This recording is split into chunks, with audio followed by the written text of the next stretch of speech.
What up, guys? It's your host, Brian, with the Til You Collapse Podcast. We are back.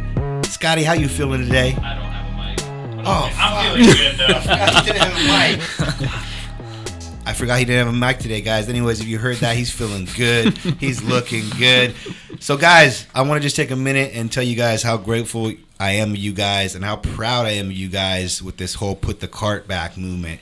I see you guys literally, I get tagged in 7 to 15 tags a day for the last over a week, ever since I started, pushing that movement, which my man Andy started years ago. I'm just kind of relaying the message in a little different way, a little more aggressively than he did.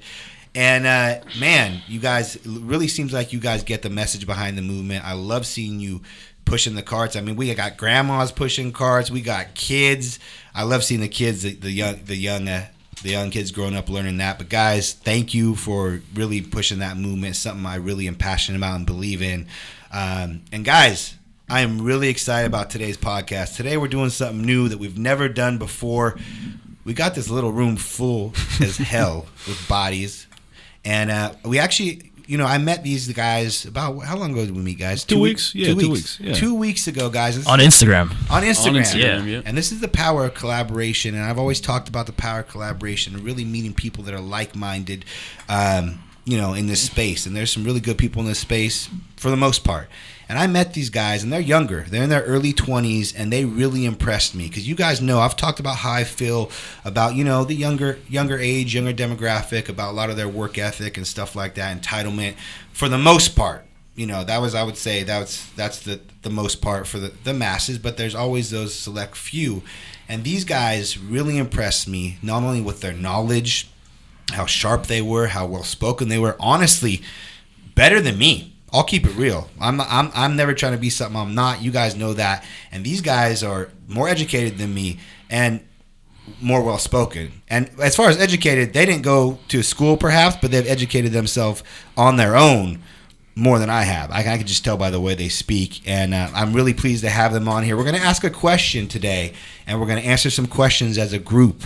And I want to introduce them. First person we got is Akaash. Akaash, say what's up. What's going on, guys? Let them know your full name, your Instagram handle. What's going on, guys? I'm Akaash Aesthetics, also known as the Optimized CEO. And I just want to say thank you so much, Brian, for the kind words. We respect the shit out of you. Mad respect. Thank you. Like I said, you guys know how I feel. I'm not shy about it. Like I said, I'm not shy to let the world know about it because that's who I am. Likewise. If I genuinely feel that way. And if I don't like you, I'm not shy to let the world know about it. Likewise. So yeah. And we got Caleb over here. Caleb, let him know. What's up, guys? Instagram, Caleb D. Fong. Again, we really appreciate being here. Like, we've looked up to you for a long time, so we're honored to be here, man. I appreciate you guys. And then we got Abe over here. Yeah, my name is Abe. You can follow me at Abe Elsayed on Instagram. So, also, when you said educated, man, we grew up watching you. So, you know what I mean? The education. That's the education right here. No, we grew up watching you build a brand from nothing. You built yourself from nothing, and we grew up just inspired by you and by what you've done. You kind of paved the path for us. I really appreciate that, man. It still doesn't seem real to me. I'm very humble, and like I said, it still doesn't seem real to me. And I don't think of it that way, but just hearing you say that, I really appreciate that. Like I said, it's just it still doesn't. I'm just trying to, inspire, hustle, and motivate. That's it, man. And to be real, and that's all I try to do. And I was actually on your guys' podcast about a week ago, right? Founder, yeah. Let them know about what that podcast is and what it's about and when it's coming out. So Founder's a podcast platform for when we talk to people who have become and are currently becoming successful and who kind of inspire others to chase greatness in whatever they do. And when we had you on, like, you dropped so many knowledge bombs when we were putting it together. We're like, what do we do with this? There was a lot to do. So episode will be coming out soon.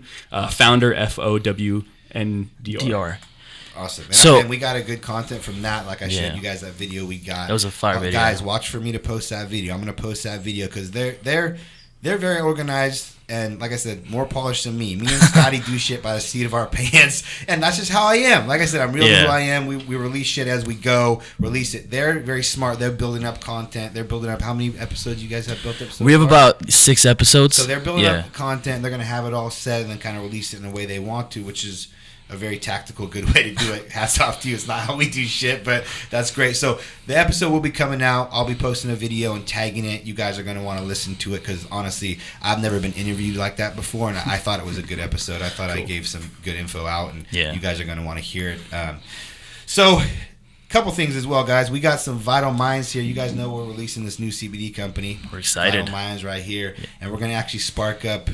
There we go. Joe Rogan style. A CBD pre-roll. Any THC in there? We talked, no THC in this, cool. So it's all CBD. I can't do THC. I'm already all over the fucking place as it is. If I did THC, I'd be like useless for the day. So, it's nap time. I can't do. Well, not like this guy who. No, Akaash can go through a pound of THC, and he's still he's more focused. Yeah. Just for the record, he is going sober for a week. Yeah. So that's just wanted to kind of give him some credit. Cleanses, keep the willpower strong. That's awesome. I like that. Well, this CBD fits that though. Oh yeah, natural. Yeah. So I'm very happy about that. Yes, he got excited when he found out. So we're gonna spark that up. But guys, you guys all work together, or you guys all have separate businesses? Like I said, I'm gonna have all these guys actually on the podcast separately, guys. So that's why we were coming in today, and we weren't sure how we wanted to go with the show, but we decided let's do the whole group thing. It's cool. I've never done this before. It's a different format, but honestly, all these guys are very motivating. They all have different stories. All have different businesses as well, so I wanted to highlight them all separately on individual podcasts eventually. So we thought of something more general to talk to you guys and just kind of do the Q&A. But if you guys want to just touch base real quick, you didn't in the beginning what your business is. Don't just say what your business is. That's it. Don't go into it because we will when you're in the podcast later. So talk about how we met it all, how we all know each other. I think we have a great story. Oh yeah. I mean, because we're all here today, so I think, hey man, we're all here, so might as well talk about the story too, right? Yeah, we'll just play on it. We'll play on it. But my name is Akaash Aesthetics. I own Optimized Consulting. So we're a consulting agency. We work with entrepreneurs and executives and optimizing them as operators in their business, predominantly working on their psychology, neurology, self-image. And a lot of that's their fitness and health. And that's my specialty. Perfect. And you do a good job, man. Like I told you, that's a great niche. And just looking how you look and how well-spoken you are, you're going to fucking blow that up. Oh, you're going to blow it up, bro. You know, because they want to look like you, and then they hear you speak, and you speak on their level or not beyond their level. And they're like, who the fuck's this guy? And they're going to listen to you, honestly. So like I said, it's a very good niche, and you're going to kill it, bro. I'm excited. We've had some. I've listened to some of his sales calls. We've had some high level CEOs on the phone, and he tore them up. Of course, I can tell. My clients own 7-8 figure businesses. Doesn't matter how much money you make when you numbers in a bank account. I don't give a fuck. You better show up ready when you're on the phone with me. Hell yeah. Yep, that's awesome. Yeah, you're trying to get your shit together or not? I love it. I mean, yeah, I love it. Caleb? Yeah, so Caleb Fong Fitness. So I'm an online fitness coach. Primarily, I focus on simplifying fitness as it's super oversaturated in terms of knowledge and kind of what people want to do. So people go online, look at something, find a million answers. So they come to me to kind of simplify that down to what they need to do. So that's what I do right now. But man, business is kind of what I love. So multiple business down the road, don't know what they're going to be, but that's the fun of it. So full-time online fitness coach right now. He's also working on some programs. We're working on some programs. Yeah. So we all have our separate businesses. I'm Abe, and I run a consulting company. So we do some marketing, lead generation for businesses, and my business kind of feeds into all their businesses, and their businesses feed into my business. Yeah. So we found a way to create this environment where we can all build on each other and help each other grow. So while Caleb is working on becoming the best coach he can be, I'm working on becoming the best marketer and advertiser I can be. That way I can help his business, whenever he's trying to launch something, take it to the next level. And Akaash, same thing with Akaash. Akaash is just trying to optimize. Like, if you see how we spend our days, we're just spending our days pretty much hammering on our crafts every single day. Just going in. You have to. Yeah. Yeah, you have to. Yeah. You can't, like, the cars, all that stuff, the lifestyle stuff is what looks like we're doing on the outside, but on the inside, we have a morning routine. Tip of the iceberg. That's for sure. That's the tip of the iceberg, and that's what people don't get, and that's honestly what a lot of people focus on, and that's at the very end. That's at the very end. Yeah. Once you've got some decent success, and you get that, But like I said, that's not the reality of it. That's what people see on IG. A picture of the car, or a picture of this or that. That's not reality of it. Like the years of blood, sweat, and tears that it took to be able to buy something like that. And that's the reality of it. And not only that, but the training, the self-education, working at your craft, getting better, what you're talking about. Mastery. For years. Yep. Yeah. To be able to buy that one fucking thing, someone sees a picture of it and thinks, oh, who's this guy? Got lucky. Exactly. At the end of the day, the people that really matter don't give a fuck about what kind of car you drive. No. They really don't care, right? Like, the people that actually are going to pay you money don't care what you drive. No. You know what I mean? Like, so you're going to sit with CEOs, do deals. I actually haven't tried it. This poor guy, every time the fucking shit passes on him, he's talking. I'm talking. He hasn't even tried it. It's already over. So I think Caleb was going to say something. I don't know. It's all good. what our topic's going to be today, we have a few topics we may talk about, but the first one that's really intriguing to me, because like I talked about, this younger generation that just seems like nobody wants to put the work in. Everyone wants to bitch about shit. Everyone wants to feel like they get shit handed to them, more than like the older generation that has those old school ethics, like, work hard and earn everything you fucking have.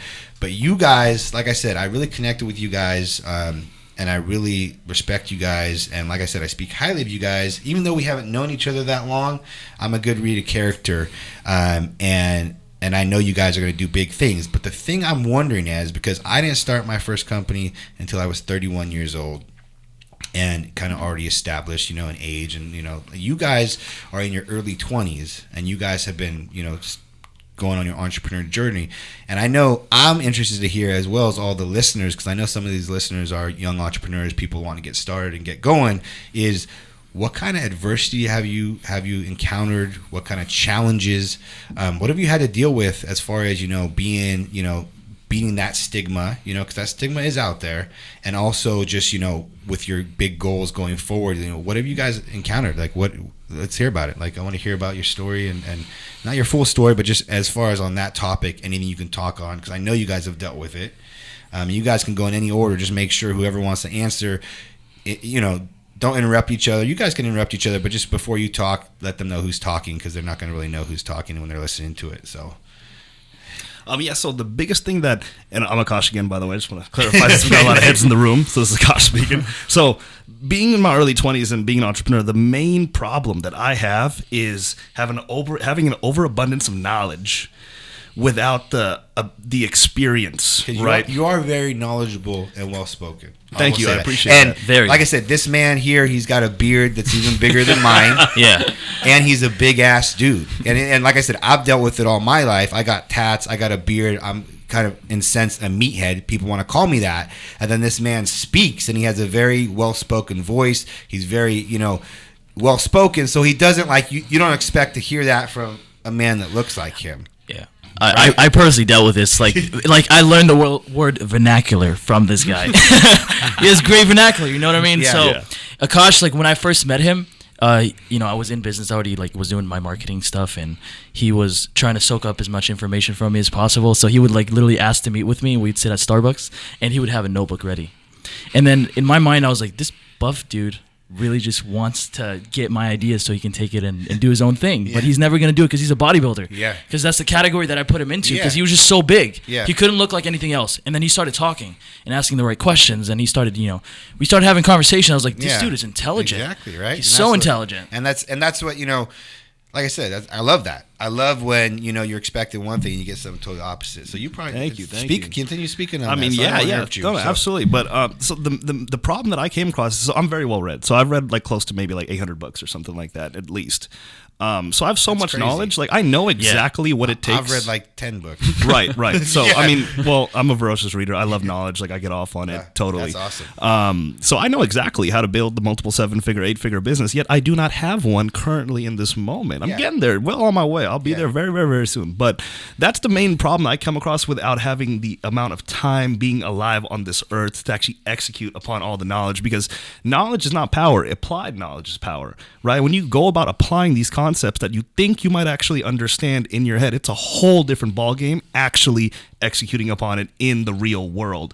So being in my early 20s, that has been the number one issue as a young entrepreneur. So you got all this knowledge, you're hungry, you're applying it, but it does take time, so you haven't had enough time applying it. What may look really simple, if you see a master at his craft do something, it may seem actually simple. Like you can look at it like, I could do that. No, you actually can. He just made it look simple because of how well versed he is in his craft. 100%. Right. So that's just that's the dichotomy with actual knowledge and the applied knowledge aspect of it, right? Like it's powerful, yet it's also crippling because it can destroy your self-image and self-worth as you go to execute upon what you know, or what I should say, what you think you know, because it makes sense in your brain cognitively, but when you go to execute upon it, it's a whole different universe. Hell yeah. Yeah, like in my seat right now looking at him, you know what I mean? Like that's some high level stuff, you know what I mean? Like, and if the normal person, the average person that would look at Akaash would probably put him in that box, like just bodybuilder.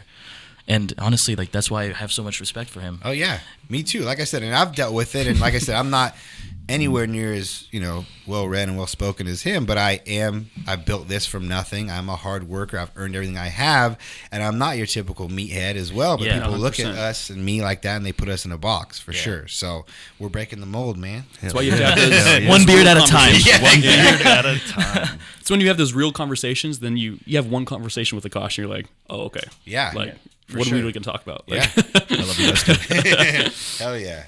And I love that. I love that you're so hungry and you're ready to go. It's like you got all this knowledge, you're applying it. You just haven't had enough time to apply it to really see it fully come to fruition, which it will, especially with that mindset. Like, does that make sense, bro? No, like, you know what I mean? Like, I totally understand. Like, that. Right? I fucking love that. I love that. That's how hungry you are. That you're fucking mad that you just haven't lived long enough to see it. You know, and that's the thing is, a lot of people don't get that though. They don't get that concept at all. They think that, you know, they're gonna, you know, listen to this podcast or read not fucking 800 books for God's sakes, but maybe like 7, and they're gonna learn all this shit, and you know, in a year or 2, they're gonna be driving a Lambo and have a 7-8 figure company. Where you realize, like, no, I'm applying this shit, and you're in it, and you're like, you want it, and it's gonna take a while.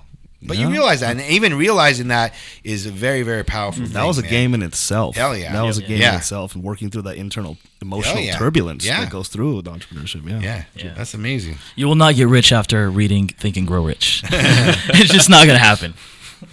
Okay, who's next? Come on, answer the question. Yeah, sure. I think one of the biggest things is that in this day and age, especially with young millennials right now, we have the power of social media, which is extremely powerful. Hell yeah. And one thing you were talking about with like the older generation saying, like, you know, we have it easy, we don't work the same as they did. I think the work that we do is differently in 100%. The sense that when we put in content, we're building content. 100%. Like, that is our work right now, especially for a lot of entrepreneurs. If you don't have content out, you don't really have anything out right now. You're not on any steps. So I think one of the biggest struggles in being in our younger 20s is basically like we don't know which way to go. We try to hit all these routes at one time, and we have to choose one and stick to it. And that's really hard since we have so many options available with social media and the internet right now, 100%. Which is our biggest, you know, priority right now. It's like kind of hard to do. So 100%. Yeah, so for sure. As far as like, you know, something you're dealing with, the challenges that just there's so much options available that you're just narrowing down 100%. Like every night I'm like, okay, I'm doing this, and the next day it's like, oh shit, I can also do like these other 10 different routes. You know, it's like you got to choose one and then run it, because you don't know what's going to happen on the other end anyways. So you just have to choose one and 100%. Hope for the best. You have to choose one, work your ass off, build it up to something very successful, and then once you have some time, then you have time to diversify and go after different options. Because if you try to do that all at one time, you're never going to build something great. You're going to be so spread thin, your resources, your focus, all that kind of stuff, that it's you're never going to build that one thing. And that's what people mistake a lot, because you always see these memes, you know, millionaires have 7 sources of income and all this shit, which they do. But what they don't tell you is that millionaire became a millionaire with one sole focus, one sole thing they put their blood, sweat, and tears in for a long time. Then they became a millionaire. They had extra income, some extra time, because they built up the resources and the staff and freed up more of their time because they weren't so much in it, building it from the ground up. And then once you get to that point, which is like kind of a point I'm at finally, that's why I'm finally diversifying with different brands and different investments. You know, then you diversify into different things, and you have that time and that extra capital and that extra focus, basically. So that's huge that you're realizing that now, though, because a lot of people, even older, don't realize that. And another thing I want to touch on, I never said that you guys don't have to work hard. You guys definitely, I definitely feel like you guys work hard. You guys work much more efficient. And I know, because like I said, I'm in it now. I mean, that's what I do for my businesses is, you know, I'm working the same as you guys, and, you know, work smarter, not harder, work very efficient. But you guys do have it more opportunity in the sense where 100%. You guys can do something, or myself as well, all of us right now, anyone, you can do something in 5 to 7 years that normally would have taken 20. Which is crazy. You know what I mean? And if you put the work in and you do it in the right way, you can literally build something huge that typically would have taken 20 plus years. Which is probably why you're doing so successful, because you have the work ethic before social media, and you combine both of them. Exactly. And that's the best of both 100%. worlds, you know? 100%. See, I think our generation is a bunch of dreamers, right? People that have so many opportunities because they've seen exactly what the horizons hold, like what's out there. They've seen the possibilities and potential, you know, from people like you.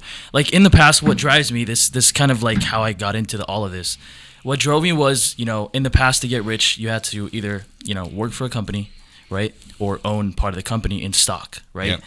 But then now you're able to do that. You're able to own part of the company in stock and start your own company. Mm-hmm. Like you can be the next Nike if you want to be. You don't have to work for them anymore. 100%. And that's kind of the route that you took. 100%. You know what I mean? You don't have to get a deal with Adidas to start making Till You Collapse clothing. You can just start it out of your garage. Yeah. And that's what you did. And that gave us kind of like, hope. And, maybe we can build something from nothing if we have the right mindset. But at the same time, we don't have that discipline. Not maybe. You can. You can. You can but build something from it nothing. wasn't built on discipline, like, because we didn't grow up having to work 12-hour days. We didn't. Unfortunately, we didn't. We're not like our parents. Yeah, my dad came here, no money. Yeah, He mine had too. to go to school, Both of our parents. build Yeah. something out of himself, support a family. I don't even know how he did it to this day, but he did it. Like I think about my overhead, my bills, and my business, and I'm like, wow, I can literally be homeless in a couple of months if I don't really take care of my shit. And then I'm like, how did my dad do it? How did he support a family? How did he work his ass off and get to this point and, give us this life? And it's just like, it's all hard work. It's all built on hard work.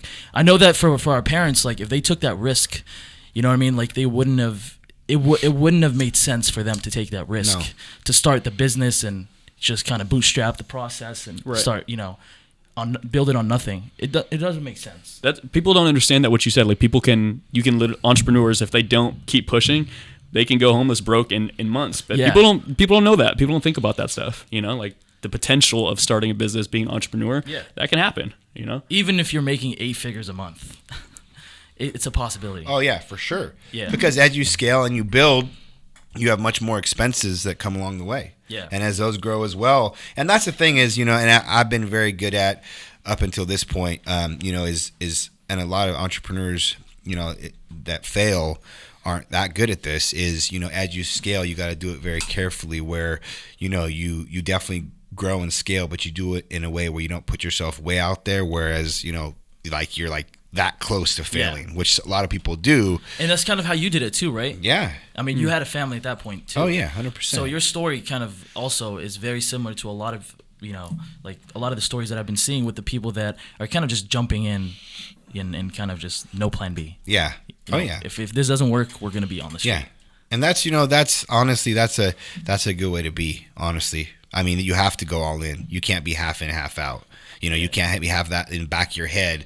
Oh, if this doesn't work. If you have that fucking thought at all in your head, that's the thought that's going to take over. You don't want to have that thought. It's like this either works or I live on the street. Like, that's it. Which one would you prefer? Like, that one, right? Exactly, right? 100%. So, so tell me, Abe, you're very well spoken as well.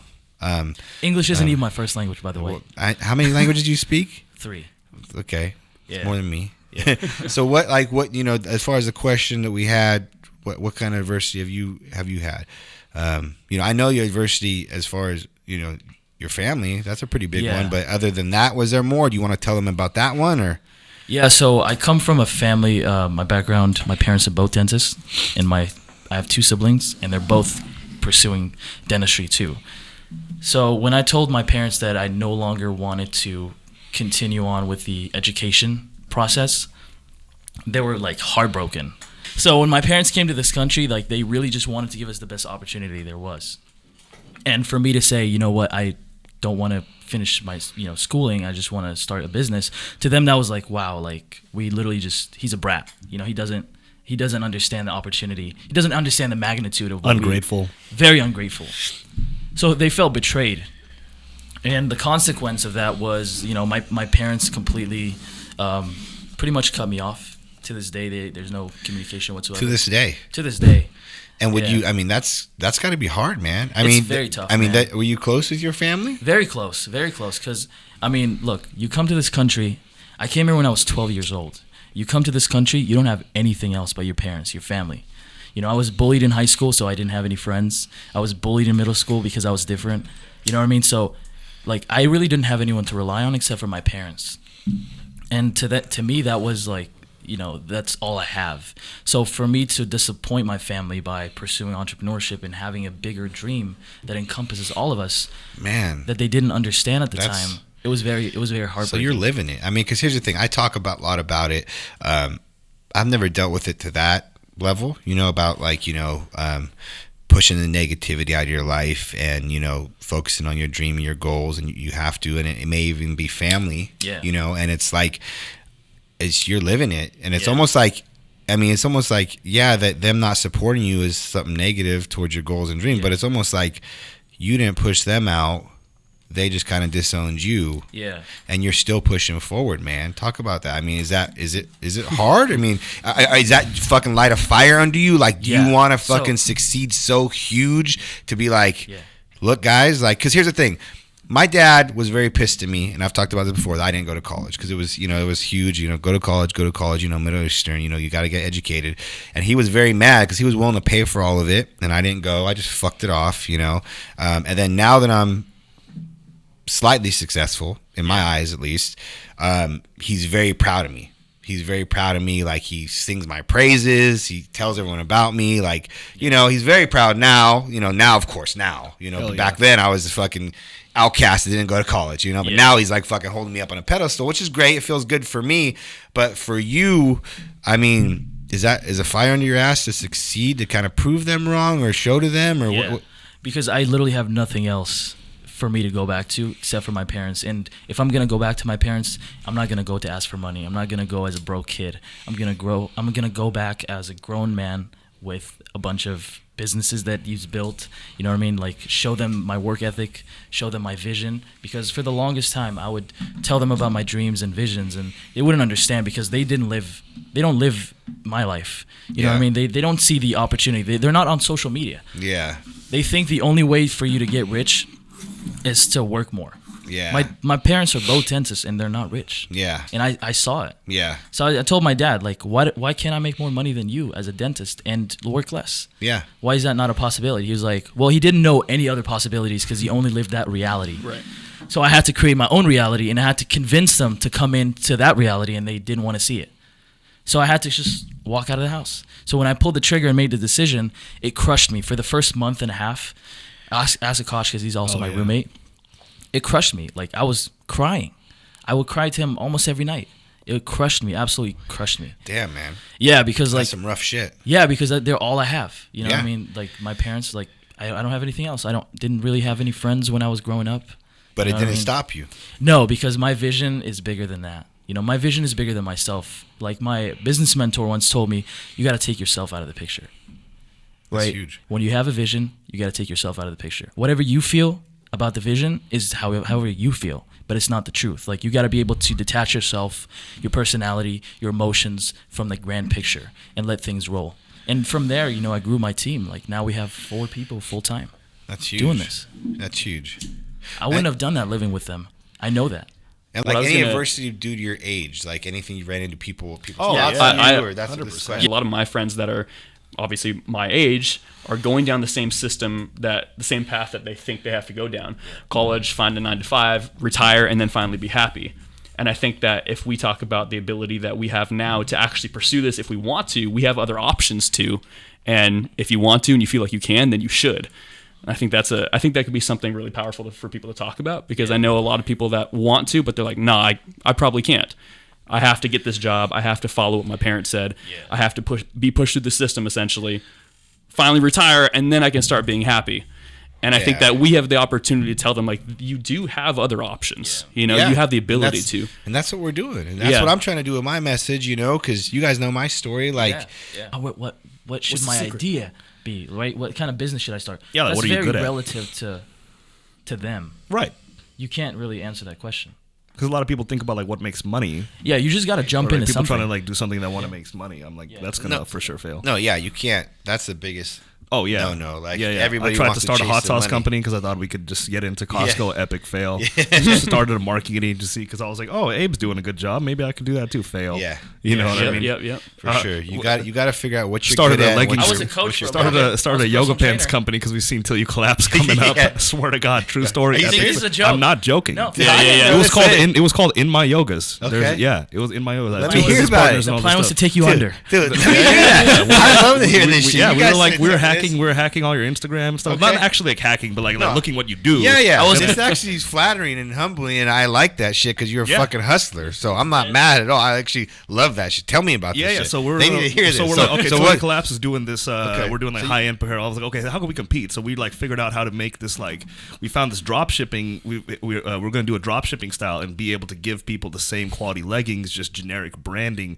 for a lot cheaper, and then doing that at scale. And we thought that was going to be our niche and our way to stand out in the marketplace and whatnot. The reason it didn't work out was because bad chemistry between business partners and whatnot. So when you talk about equity, the first week of starting a business, you're having the wrong conversation. Yeah. You're talking to the wrong people.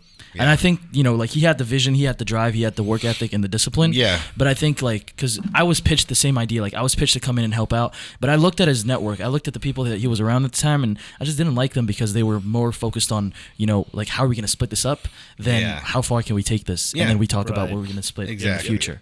Right. It's better to own 1% of something than 100% of nothing. Yeah, 100%. So. That's crazy. I didn't know that. Funny. Actually, I heard about that. How long ago was that? This is like year and a half, 2 years. I heard about that company shortly.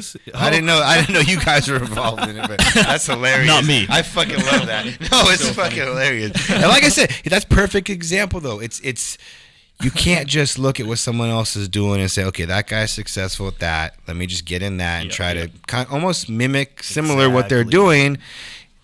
I mean, 9 times out of 10, it's not going to work. Exactly. It's not. It's not going to work. See Joe over there is doing great in real estate. Like, let me just get into real estate. Like, no, it's not how it works. It's not like this is truly my passion. Like fitness, this is how I translated my passion. And your passion is similar, but you're translating that into helping high-end executives. But I'm passionate about helping humanity. I'm just a coach at heart. Yeah, I'll just coach go around for sure. coaching people. That's awesome. Yeah, same. So you found a way. So the thing is and you guys need to listen to this. And I know I've talked about these guys are preaching it. I fucking love that. It's crazy.